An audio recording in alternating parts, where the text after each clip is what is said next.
Air adalah sumber kehidupan. Tanpa air, tidak ada kehidupan. Di kota-kota besar, air kerap menjadi masalah seperti halnya di Jakarta. Masalah 1. Pasokan air bersih. Setiap tahun Jakarta butuh 547,5 juta meter kubik air. Pengelola air minum hanya mampu mensuplai 295,6 juta meter kubik air atau 54% kebutuhan. Sedangkan 46% atau 251,8 juta meter kubik kebutuhan air dipenuhi dari air tanah.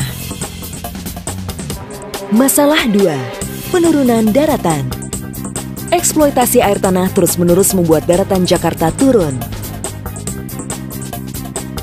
Saat ini, sekitar 40% wilayah Jakarta berada di bawah permukaan laut. Masalah 3. Limbah. Jika daratan terus turun, limbah rumah tangga dapat mencemari air tanah. Sedangkan sebagian limbah lainnya dapat mencemari sungai karena disalurkan tanpa diproses terlebih dahulu. Masalah 4. Pendangkalan sungai. Sampah beserta material lainnya dapat membentuk endapan yang menyebabkan pendangkalan sungai-sungai.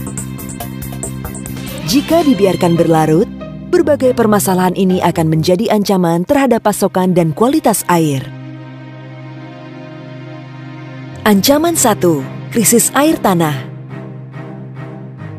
Jika daratan terus turun, air laut akan mengikis permukaan dan tanah penyangga pantai.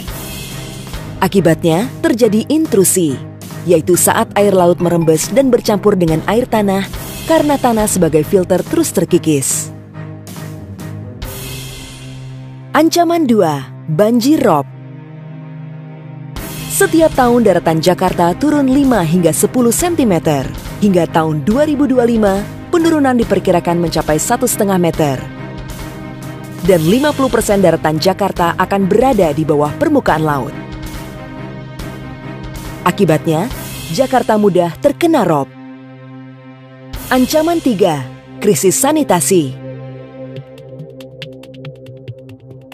Air limbah yang mencemari air tanah dan sungai akan menyebabkan kualitas air menjadi buruk dan menjadi medium bagi penyebaran berbagai penyakit.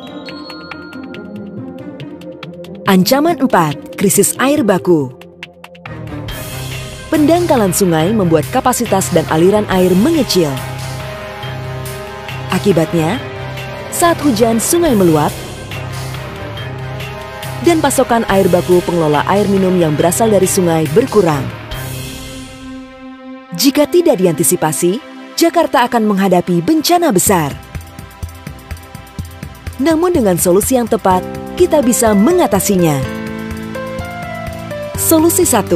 Bijak menggunakan air tanah dengan cara menambah kapasitas pengelola air minum dengan mengalirkan air dari Waduk Jatiluhur melalui pipa bawah tanah. Menambah cadangan air bersih dengan cara penyulingan air laut menjadi air tawar. Mengoptimalkan situ atau waduk sebagai cadangan air. Serta menambah cadangan air tanah dengan memperbanyak daerah resapan air. Solusi 2. Mengantisipasi banjir rob. Melalui reklamasi dan pembangunan tanggul raksasa di Jakarta Utara dan membangun danau buatan di sekitarnya sebagai cadangan air. Solusi 3. Mengolah air limbah.